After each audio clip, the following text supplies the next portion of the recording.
A royal family united in grief and duty for the funeral of Queen Elizabeth II. Welcome everyone to Entertainment Tonight. Kevin Frazier joins us from London. Kev, 10 days of mourning has all led to this.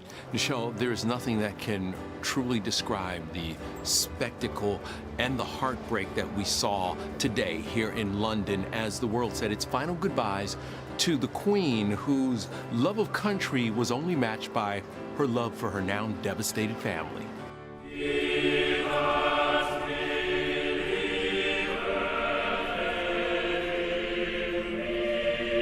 Of the many poignant scenes today, one of the most heartbreaking was seeing the Queen's great-grandchildren in mourning. That's 7-year-old Princess Charlotte breaking down. She and Prince George arrived with Mom Kate to Westminster Abbey, and inside, the 9-year-old prince in a navy suit solemnly sang alongside Dad William and seemed to get emotional.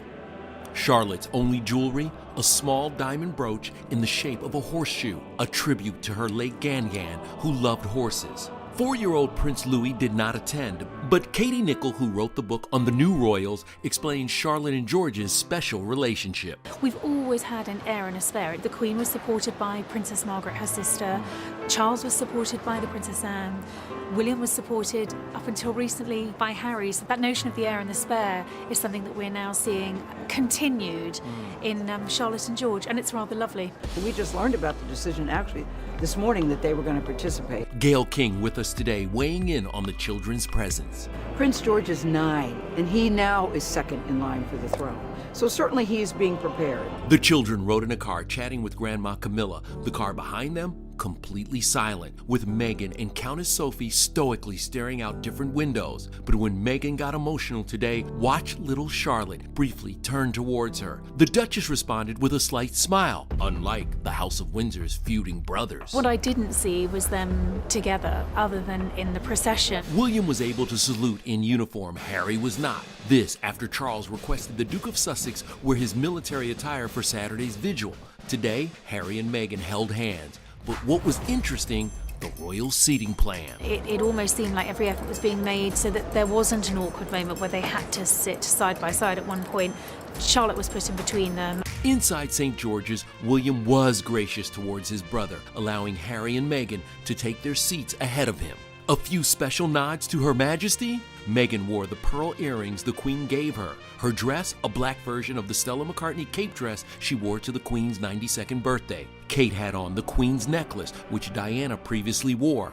Di's brother, Charles Spencer, honoring Elizabeth with cufflinks bearing her cipher. Princess Di's private secretary, Patrick Jepson, and her biographer, Tina Brown, gave us insights into where the royal rift goes from here. Had Meghan and Harry studied Diana's experience carefully, there was a lot there that might have helped guide them in their own relations with the royal family. Will this mend the fences? If ever there was a moment when a reconciliation could happen, this is clearly the moment. King Charles wiped back tears during the 1-hour service at Westminster. Norah O'Donnell, along with Gail, anchored live coverage on CBS. Today, to me, he looked ashen-faced. It was like the weight of all of this came crashing down. It's the moment I've been dreading, as I know a lot of people have. He is trained for this for a very long time. He's ready. Of course, every detail of the day was carefully planned, including the symbols on the Queen's coffin. The scepter, the orb, and the imperial crown, I think they're probably the most important symbols of monarchy. And I think that moment where they were taken from the Queen's coffin, put up on the high altar, they will then go back to the Tower, and the next time we see them will of course be at the coronation for King Charles III. The wreath on top of the Queen's coffin included myrtle that was cut from a plant that was grown from a sprig in her wedding bouquet in 1947. Charles also wrote a note. It said, "In loving and devoted memory, Charles R." The R stands for Rex, or the Latin word for king. And this got a lot of attention on Twitter. For a moment, a spider could be seen crawling across the card. As for this moment, the bagpiper who closed the funeral is the same piper who woke the Queen up every morning by playing for 15 minutes outside her window. He played on Elizabeth's final morning at Balmoral. An estimated 4.1 billion people worldwide watched today's ceremony. Tens of thousands lined the streets for a glimpse of the procession. As for the guest list, You're talking about 500 heads of state.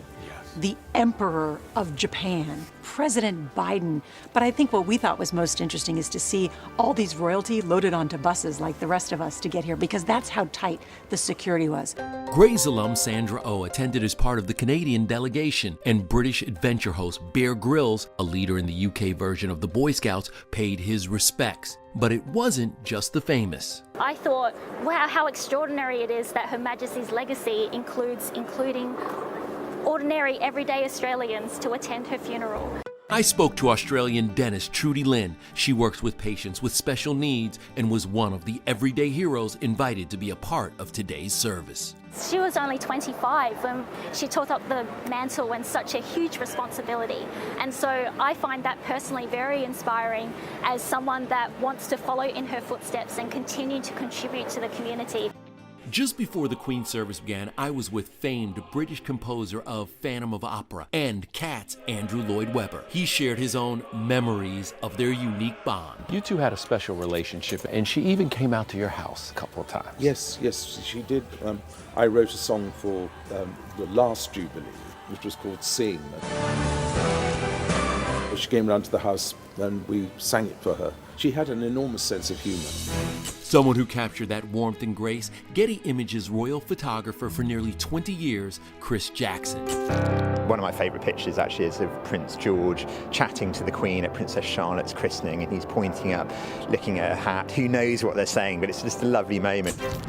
What was it like when Prince Philip was still here? Do you know, I was so lucky to photograph Prince Philip and the Queen for their 73rd wedding anniversary, and then Prince Philip's opening up a card from his great-grandchildren, and you can see the Prince kind of lights up when he opens the card. They gave strength to each other throughout their life. And today, the Queen will be reunited with her Prince for eternity. I think that moment where the Queen's coffin was lowered down into the royal vault was very, very powerful. What viewers may not realise is that in that same royal vault currently lying is the Duke of Edinburgh's coffin, and they will both be interred together at this private ceremony which won't be televised. She wanted that final journey to be made with Philip by her side. As the Queen's coffin made its final procession to Windsor Castle, this poignant image shows her pony Emma and the head groom saying a final goodbye.